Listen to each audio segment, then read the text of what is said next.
ബിസ്മില്ലാഹി അൽഹംദുലില്ലാഹി വല്ലല്ലാഹു സ്വല്ലി അലാ മുഹമ്മദിൻ വഅലാ ആലിഹി. ഏകദേശം 1 മണിക്കൂർ നേരത്തെ ഒരു ക്ലാസ് കഴിഞ്ഞാണ് നിങ്ങൾ ഇരിക്കുന്നത്. വലിയൊരു ദീർഘമായ സംസാരത്തിൻ്റെ പറ്റിയൊരു അവസരമല്ല എന്ന് അറിയുന്നത് കൊണ്ട് തന്നെ 1-2 കാര്യങ്ങൾ മാത്രം ഇൻഷാ അല്ലാഹ്. പരിശുദ്ധ റമദാൻ മാസമാണല്ലോ. റമദാൻ എന്നാൽ ഷഹറുൽ ഖുർആനാണ്, ഖുർആനിൻ്റെ മാസമാണ്.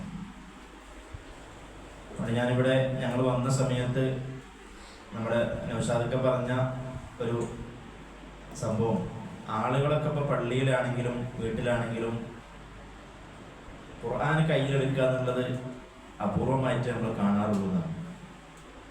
നമ്മൾ ഖുർആൻ ഓതുകയാണെങ്കിൽ തന്നെ മൊബൈലിലൊക്കെ നോക്കിയിട്ടാണ് ഓതാറുള്ളത്. സാധാരണ കുറച്ചൊക്കെ വിവരമുള്ള ആളുകൾ നിങ്ങൾ മൊബൈലിൽ ഓതരുത്, ഖുർആൻ മുസ്ഹഫിൽ തന്നെ നോക്കി ഓതണം എന്ന് പറയാറുണ്ട്. അതിന് പല കാരണങ്ങളുണ്ട്. അതിൽ ഏറ്റവും പ്രധാനപ്പെട്ടത് ചില ഖുർആനുകളിലൊക്കെ ചില പിന്നരക്കുള്ള അബദ്ധങ്ങളൊക്കെ വരാറുണ്ട്, പ്രത്യേകിച്ചും തഫ്സീറുകളിലൊക്കെ. അപ്പോൾ അത് നമ്മൾ ശ്രദ്ധിക്കണം. ഖുർആനുമായി ബന്ധപ്പെട്ട് നമുക്കെല്ലാവർക്കും അറിയാം, ഒരു ഹർഫ് പാരായണം ചെയ്താൽ 10 പ്രതിഫലമാണ് സാധാരണ.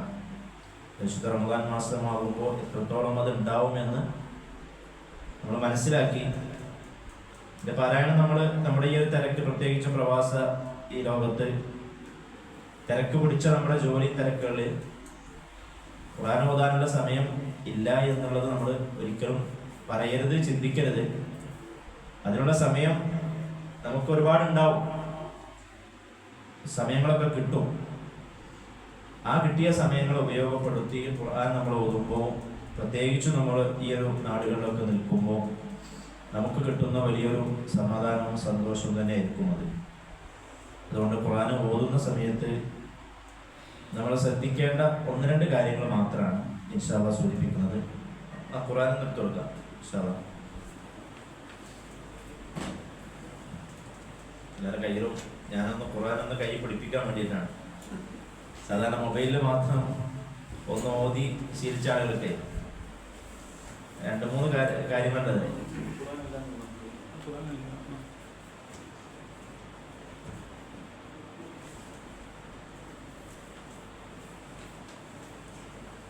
രണ്ട് മൂന്ന് കാര്യങ്ങളാണ് ഞാൻ ലക്ഷ്യം വെച്ചത്. ഒന്ന്, 1 മണിക്കൂർ നേരത്തെ ക്ലാസ് കഴിഞ്ഞാൽ ഞങ്ങൾ ഇരിക്കുന്നത്. ഇനി ഞാൻ അങ്ങനെ സംസാരിച്ചു പോയാൽ നിങ്ങൾക്ക് അതിനേക്കാൾ ക്ഷീണം വരും. രണ്ടാമത്തത്, ഖുർആൻ ഓതുമ്പോഴുള്ളൊരു സുഖം അത് വേറെയാണ്. മൂന്നാമത്തെ ഒന്ന്, നമ്മൾ ഖുർആൻ ഓതുന്നുണ്ട്, പക്ഷെ അതിൽ നമ്മളറിയാതെ വലിയ അബദ്ധങ്ങൾ പറ്റുന്നുണ്ട്. അപ്പോൾ അതിൽ ശ്രദ്ധിക്കേണ്ട വളരെ പ്രധാനപ്പെട്ട 1-2 കാര്യങ്ങൾ മാത്രമേ ഇൻഷാ അല്ലാഹ് സൂചിപ്പിക്കുന്ന സമയം ഞാൻ നീണ്ടു പോകില്ല. ഞാൻ ശ്രദ്ധിച്ചുകൊണ്ട് തന്നെയാണ് ഉപയോഗപ്പെടുത്തുന്നത്. സ്ഥാപനവുമായി ബന്ധപ്പെട്ട കാര്യം പറയാനുണ്ട്, അത് ദീർഘിച്ചു പറയില്ല, എല്ലാവർക്കും മനസ്സിലാക്കിയിട്ടുണ്ടാവും. നമ്മൾ ഖുർആൻ ഓതുമ്പോൾ പ്രധാനമായിട്ടും ശ്രദ്ധിക്കേണ്ട 2 കാര്യങ്ങളുണ്ട്. ഒന്ന്, അക്ഷരങ്ങൾ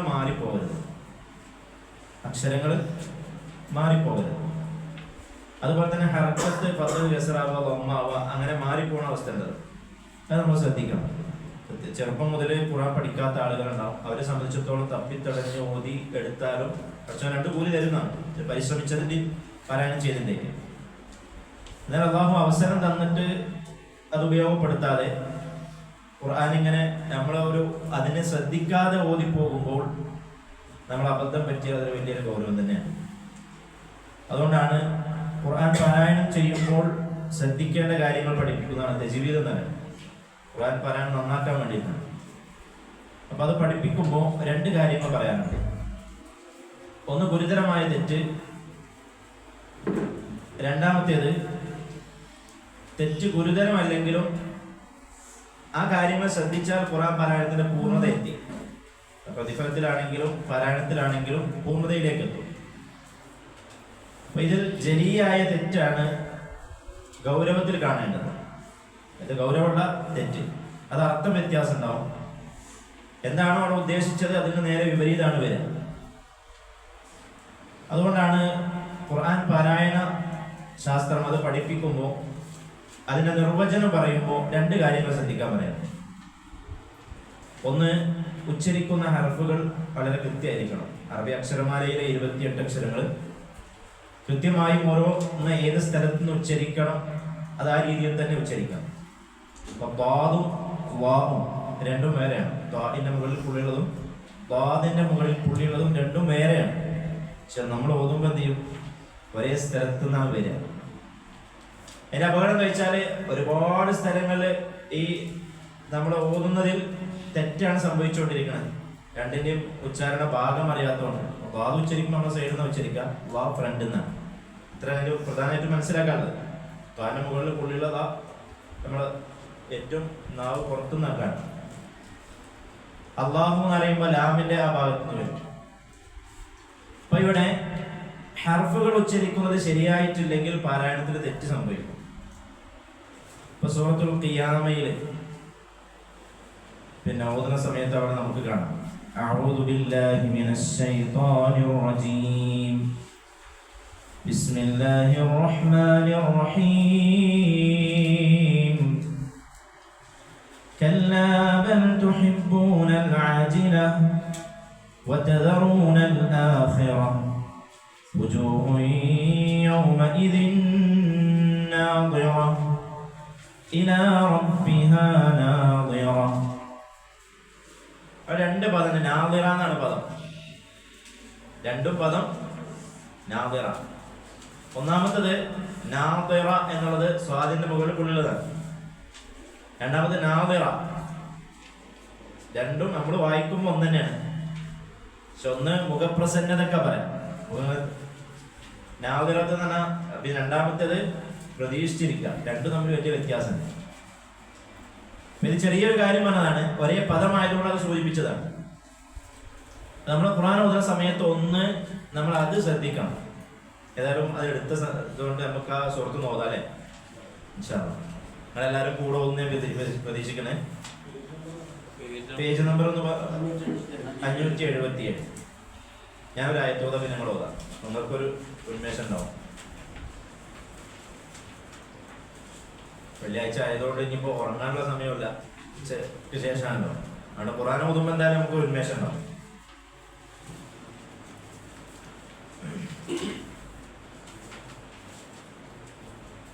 أعوذ بالله من الشيطان الرجيم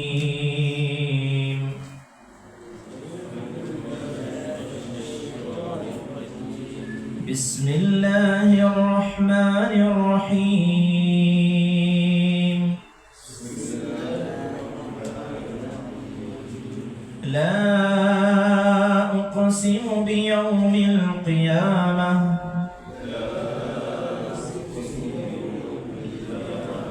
ولا أقسم بالنفس اللوامة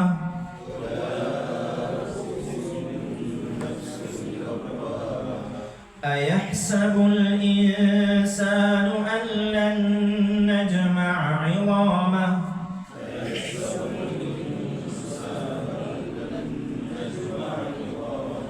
بلى قادرين على أن نسوي بنانه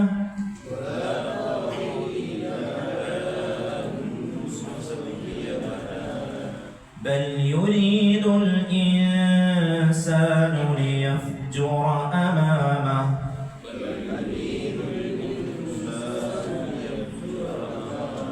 يسأل أيان يوم القيامة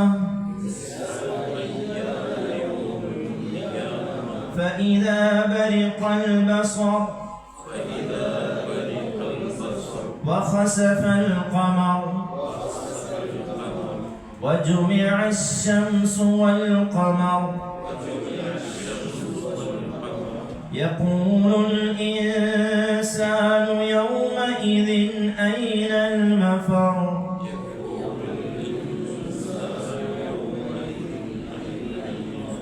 كلا لا وزر إلى ربك يومئذ المستقر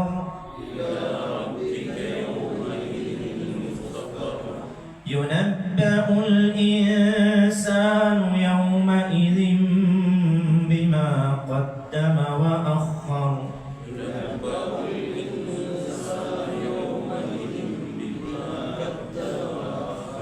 بل الإنسان على نفسه بصيرة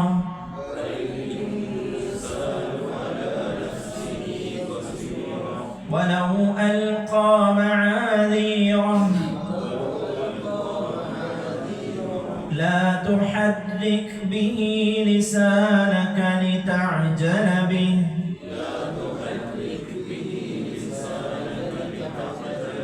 إن علينا جمعه وقرآنه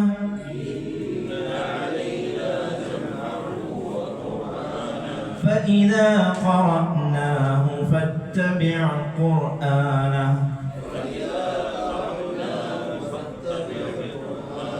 ثم إن علينا بيانه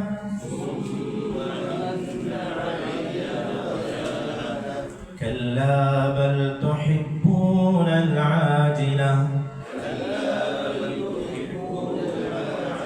وتذرون الآخرة وجوه يومئذ ناظرة إلى ربها ناظرة ووجوه يومئذ باسرة تظن أن يفعل بها فاقرة كلا إذا بلغت التراقي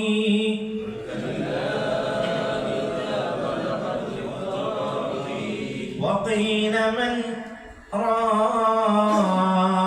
راق وظن أنه الفراق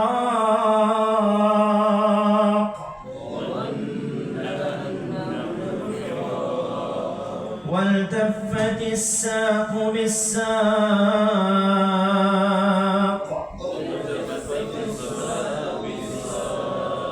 إلى ربك يومئذ المساق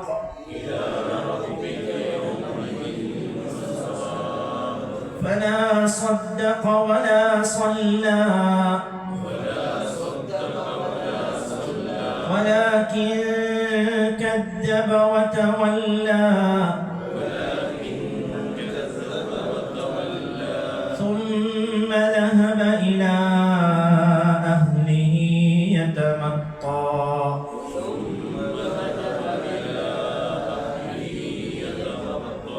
أولى لك فأولى ثم أولى لك فأولى أيحسب الإنسان أن يترك سدى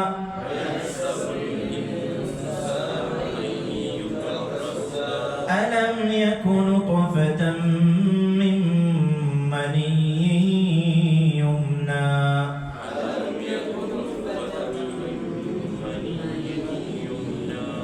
ثم كان علقة فخلق فسوى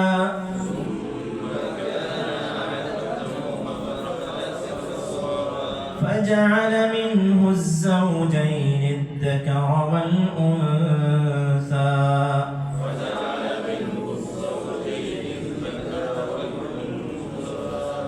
أليس ذلك بقادر على أن يحيي الموتى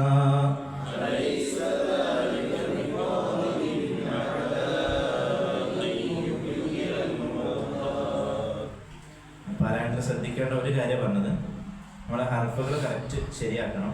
അപ്പം നമ്മളിവിടെ ഖുർആൻ ക്ലാസ്സുകളൊക്കെ നടക്കുന്നുണ്ടല്ലോ ആഴ്ചകളിൽ, നമ്മൾ പങ്കെടുക്കുക. അതുപോലെ തന്നെ അക്ഷരങ്ങളൊക്കെ ഉച്ചാരണം ശരിയാക്കിയിട്ട് ഖുർആൻ ഓതാൻ വേണ്ടി ശ്രദ്ധിക്കുക, ഹർഫുകൾ തെറ്റാതിരിക്കാൻ. രണ്ടാമത്തെ ഒരു കാര്യം, പിന്നെ ഖുർആനിൽ ഇങ്ങനെ ഓതുന്ന സമയത്ത് ഇടയ്ക്കിടയ്ക്ക് മുകളിൽ ഓരോ ചിഹ്നങ്ങൾ ഇങ്ങനെ ഇട്ടിട്ടുണ്ടാവും. അപ്പം അതിനെല്ലാം കൂടി പറയുന്നില്ല, ഒറ്റ കാര്യം മാത്രമേ. ഇത് നമ്മൾ ഇപ്പോൾ മീം എന്നുള്ളൊരു അക്ഷരം ഇട്ടിട്ടുണ്ടാവും മുകളിൽ. നേരെ മീം രണ്ട് തരത്തിലിടും, ഒന്ന് നേരൊക്കെ ഉള്ളത് പറഞ്ഞാലാണ് സൂറത്തുൽ അൻആം എടുക്കുക. സൂറത്തുൽ അൻആമിലെ 36-ാമത്തെ ആയത്ത്, അത് വളരെ കൃത്യമായിരിക്കും. അത് അൻആം എന്ന് പറയുന്നത് ഫസ്റ്റ് ഭാഗത്താണ്. സൂറത്തു അൽ ബഖറ, ആല ഇംറാൻ, നിസാ, മാഇദ, അൻആം.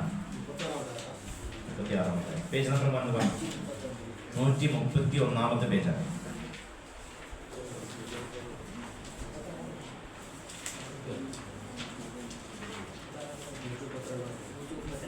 നൂറ്റി 36-ാമത്തെ